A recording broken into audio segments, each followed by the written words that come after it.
প্রাচীন শহর আল মদিনা তার মনোমুগ্ধকর স্থাপত্য এবং সমৃদ্ধ সাংস্কৃতিক ঐতিহ্যের জন্য সুপরিচিত ছিল। চারিদিকে সবুজ প্রকৃতি, মিনার থেকে আসা আজানের সুমধুর ধ্বনি এবং আল্লাহর জিকির গ্রামের পরিচিতি ছিল। শহরের ঠিক মধ্যখানে একটি বিশাল খুরমা খেজুর গাছ, যাকে বারাকা বৃক্ষ বলা হতো, তা ছিল বিশ্বাস ও ঐক্যের প্রতীক। এই পবিত্র গাছের নিচে প্রায়শই আয়েশা নামের এক বিধবা মহিলা বসে থাকতেন। তিনি তার অতুলনীয় সৌন্দর্য এবং বিনয়ী স্বভাবের জন্য বিখ্যাত ছিলেন, তবে তার চেহারায় সব সময়ই এক অব্যক্ত বিষণ্ণতার ছায়া লেগে থাকত। স্বামীর আকস্মিক ইন্তেকালের পর তার জীবন যেন খালি আর উদ্দেশ্যহীন হয়ে গিয়েছিল। তার গভীর চোখ দুটিতে এক অদ্ভুত শূন্যতা এবং নীরবতা তার ভেতরের কষ্টকে আরও বাড়িয়ে দিত। আল মদিনার লোকেরা তাকে দেখে সহানুভূতি প্রকাশ করত, কিন্তু কেউ তার গভীর দুঃখের অংশীদার হওয়ার সাহস পেত না। আয়েশা নিজের বিষণ্ণতা এবং জীবনের উদ্দেশ্য সন্ধানে প্রায়শই বারাকা বৃক্ষের নিচে গিয়ে বসতেন। তিনি ভাবতেন, তার জীবনের শেষ কি কেবল দুঃখ এবং একাকিত্ব, নাকি কোথাও নূর ও আলো আছে? ঠিক সেই সময়ে শহরে মুসাফির নামক এক দরবেশের আগমন ঘটল। তার উজ্জ্বল ব্যক্তিত্ব এবং গভীর দৃষ্টি সকলকে আকৃষ্ট করেছিল। তিনি খুব কম কথা বলতেন, কিন্তু তার শব্দগুলো মানুষের আত্মাকে যেন ভেতরের গভীরে নাড়া দিত। দরবেশ তার উপদেশগুলিতে বলেছিলেন যে প্রতিটি রুহু বা আত্মার মধ্যেই ইলাহি বা ঐশ্বরিক জ্যোতি বিদ্যমান। জীবন কেবল জাগতিক সুখের জন্য নয়, বরং রুহুর পবিত্রতা উপলব্ধি করে আল্লাহর সাথে যুক্ত হওয়ার একটি সুযোগ। তার এই দর্শন গ্রামে এক গভীর আধ্যাত্মিক চেতনা জাগিয়ে তুলল। মুসাফিরের উপদেশগুলি ছিল সহজ কিন্তু গভীর। তিনি বলতেন, যা তুমি বাইরে খুঁজে বেড়াচ্ছ তা তোমার নিজের ভেতরেই রয়েছে, শুধু নিজের ভেতরের দিকে তাকাও। তার কথাগুলো এতই সাবলীল ছিল যে গ্রামের সাধারণ মানুষও তা বুঝতে শুরু করল। শীঘ্রই শহরের বহু মানুষ তার ওয়াজে অনুপ্রাণিত হয়ে মসজিদে আসতে শুরু করল। তার উপস্থিতি মানুষকে এক নতুন আধ্যাত্মিক শক্তি দিয়েছিল। মুসাফিরের অলৌকিক কাজগুলিও আলোচনার প্রধান বিষয় হয়ে উঠল। কেউ তার স্পর্শে আরাম পেত, আবার কেউ নিজের হারানো ঈমান বা আত্মবিশ্বাস ফিরে পেত। আয়েশা, যিনি নিজের শূন্যতা এবং প্রশ্নগুলির সাথে লড়ছিলেন, তিনিও তার কাছে গেলেন। দরবেশের শিক্ষা তার ভেতরে শান্তি এবং নতুন আশার সঞ্চার করেছিল। তার কথাগুলো আয়েশার হৃদয়কে গভীরতা পর্যন্ত স্পর্শ করত। তার চিন্তাধারায় জীবনের রহস্য এবং রুহুর ইলাহির এমন একটি বিবরণ ছিল যা আয়েশার মনে নতুন আশা জাগিয়ে তুলতে শুরু করল। একদিন যখন আয়েশা সাহস করে দরবেশ সাহেবের সাথে ব্যক্তিগতভাবে সাক্ষাতের সিদ্ধান্ত নিলেন, তখন তার সামনে গিয়ে তিনি নিজের মনের দ্বিধা এবং দুঃখের কথা খুলে বললেন। তার চোখ থেকে অশ্রু ঝরছিল এবং তার কণ্ঠে ছিল গভীর বেদনা। দরবেশ সাহেব মনোযোগ সহকারে তার কথা শুনলেন এবং তারপর এক গম্ভীর কিন্তু স্নেহপূর্ণ স্বরে বললেন, তোমার ভেতরে এক অনন্ত শক্তি নিহিত রয়েছে যা তুমি কখনো অনুভব করার চেষ্টা করনি। এই শক্তি তোমার ভেতরের দিকেই সুপ্ত অবস্থায় আছে। তোমাকে কেবল নিজের ভেতরে উঁকি দেওয়া এবং নিজের রুহুকে চিনতে পারার প্রয়োজন। যখন তুমি নিজেকে জানতে পারবে, তখন তোমার সমস্ত প্রশ্ন আপনা আপনিই নিরসন হয়ে যাবে। দরবেশ সাহেবের এই কথাগুলি আয়েশার মনে গভীর ছাপ ফেলল। তিনি অনুভব করলেন যে হয়তো তার কষ্ট এবং বিষণ্ণতা কেবল বাইরের অবস্থার ফল নয়, বরং নিজেকে চিনতে না পারার ব্যর্থতার ফল। তিনি মনে মনে ভাবলেন যে যদি তিনি নিজের রুহুর গভীরতায় নেমে নিজেকে বুঝতে সক্ষম হন, তবে হয়তো তিনি সেই শান্তি এবং সুকুনের অভিজ্ঞতা লাভ করতে পারবেন যার সন্ধান তিনি সবসময় করে এসেছেন। আয়েশা এখন নিয়মিতভাবে দরবেশ সাহেবের উপদেশ শুনতে শুরু করলেন। তিনি জিকির, স্মরণ এবং আত্মচিন্তার অনুশীলন শুরু করলেন, ঠিক যেমন মুসাফির তাকে শিখিয়েছিলেন। ধীরে ধীরে তিনি নিজের ভেতরে এক নতুন তাজ্জা বা শক্তি এবং শান্তির অনুভব করতে শুরু করলেন। তার মনে হলো যে তিনি তার দুঃখ এবং শূন্যতা থেকে মুক্তির দিকে এগিয়ে যাচ্ছেন। হয়তো এটাই সেই সিরাত ছিল যা তার মন এবং রুহ এত দীর্ঘ সময় ধরে খুঁজে চলেছিল। আয়েশা এবং দরবেশ সাহেবের মধ্যেকার কথোপকথন সময়ের সাথে সাথে আরও ঘনিষ্ঠ হতে শুরু করল। দরবেশ সাহেবের জ্ঞান, তার শান্ত স্বভাব এবং তার কথায় লুকিয়ে থাকা আত্মিক বার্তা আয়েশার মন মস্তিষ্কে এমন প্রভাব ফেলল যে তিনি তাকে ছাড়া নিজেকে অসম্পূর্ণ মনে করতে লাগলেন। তিনি প্রতিদিন মসজিদে যেতেন, তার উপদেশ শুনতেন এবং প্রতিবারই তার চিন্তাধারায় তিনি নিজের জীবনের প্রশ্নগুলির উত্তরের ইঙ্গিত পেতেন। একদিন যখন আয়েশা দরবেশ সাহেবকে তার অনুভূতি এবং জীবনের দ্বিধা সম্পর্কে বললেন, তখন তিনি মনোযোগ সহকারে শুনলেন। তার গভীর দৃষ্টি আয়েশার রূহ পর্যন্ত যেন উঁকি দিচ্ছিল। দরবেশ সাহেব এক শান্ত কিন্তু প্রভাবশালী স্বরে বললেন, তোমার সৌন্দর্য কেবল তোমার মুখের নুরানি জ্যোতি পর্যন্ত সীমাবদ্ধ নয়, তোমার রূহও ঠিক ততটাই অনন্য এবং এলাহি অর্থাৎ ঐশ্বরিক।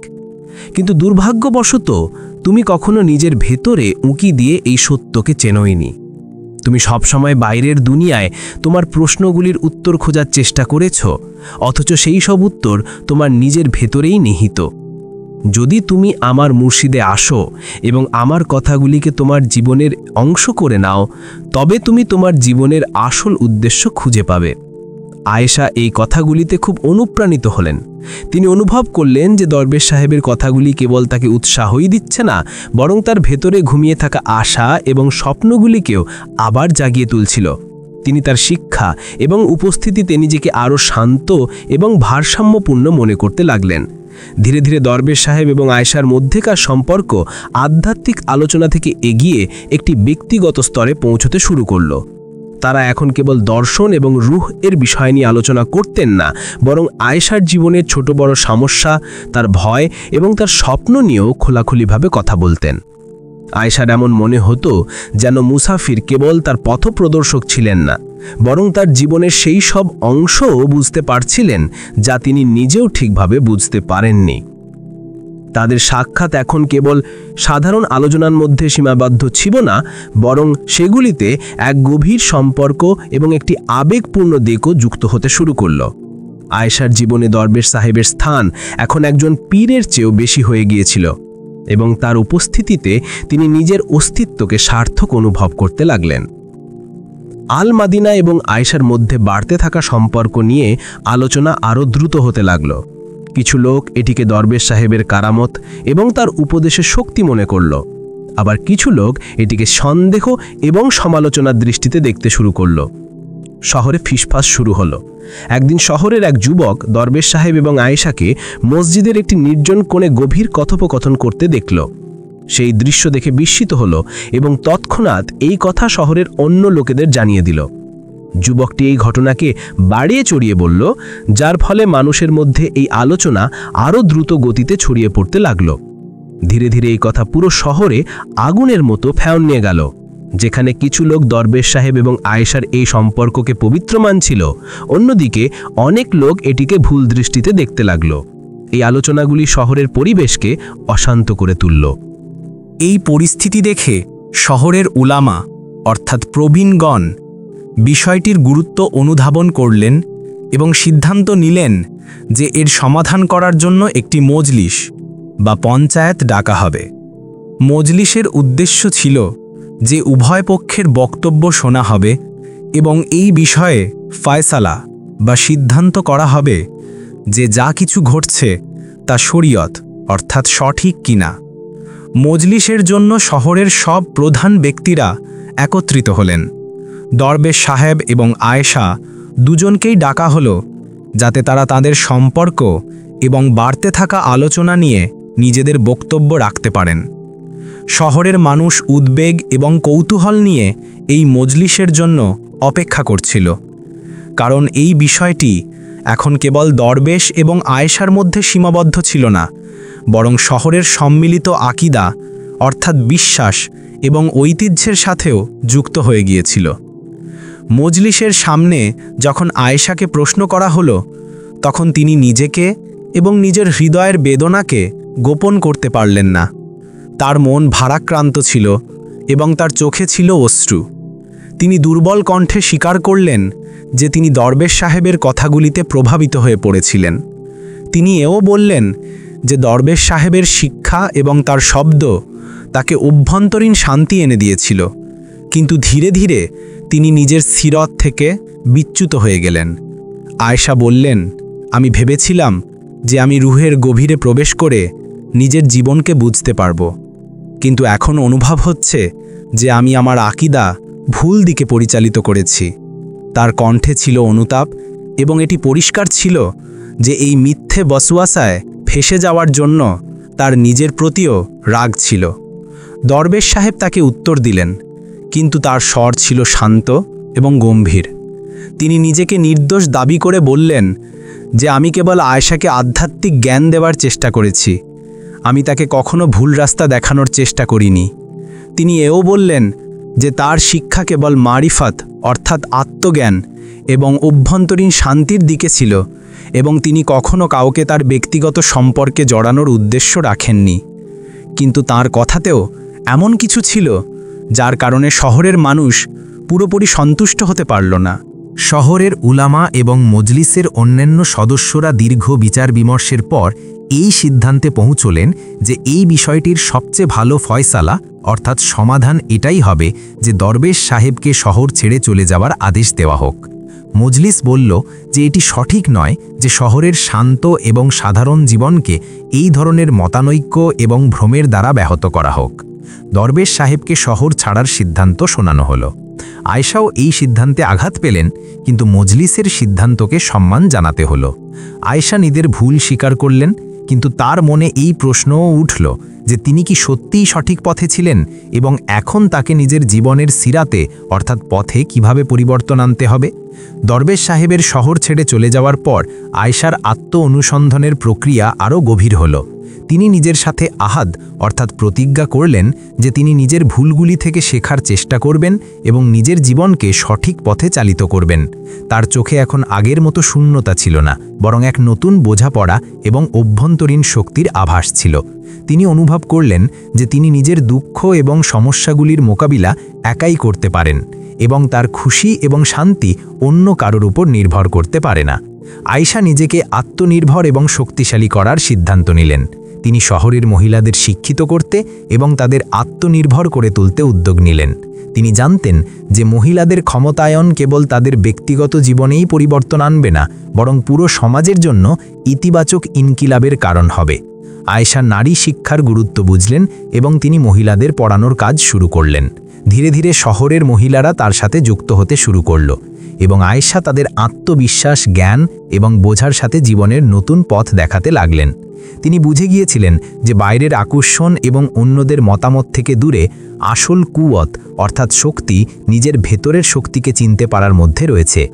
আগে তিনি অন্যদের কথা এবং আকিদা অর্থাৎ বিশ্বাসের প্রভাবে এসে নিজের পথ হারিয়ে ফেলেছিলেন, কিন্তু এখন তিনি নিজের অভিজ্ঞতা থেকে শেখা সেই কুওয়াত চিনতে পেরেছিলেন যা তিনি নিজের ভেতর থেকে পেয়েছিলেন। আয়েশা এইটা বুঝলেন যে আত্মসাক্ষাৎকার এবং আত্মবিশ্বাসের চেয়ে বড় কোনো শক্তি হতে পারে না, এবং যখন একজন ব্যক্তি নিজের ভেতরের সত্যকে চিনতে পারে তখন তার জীবনের সিরাত স্বয়ংক্রিয়ভাবে পরিবর্তিত হয়ে যায়। এখন আয়েশার জীবনে উদ্দেশ্য ছিল এবং তিনি তার অভিজ্ঞতাগুলি ভাগ করে নেওয়ার জন্য প্রস্তুত ছিলেন। তার যাত্রা কেবল নিজের জীবনের প্রশ্নগুলির উত্তর খোঁজা পর্যন্তই সীমাবদ্ধ ছিল না, বরং তিনি এখন অন্যদের জীবনেও পরিবর্তন আনার একটা শক্তিশালী মাধ্যম হয়ে উঠেছিলেন। এই ঘটনা তাদেরকে এই সুযোগ দিল যে অন্ধ আকিদা বিশ্বাস এবং সঠিক আকিদার মধ্যে একটি সূক্ষ্ম রেখা থাকে যাকে চেনা এবং বোঝা অত্যন্ত জরুরি।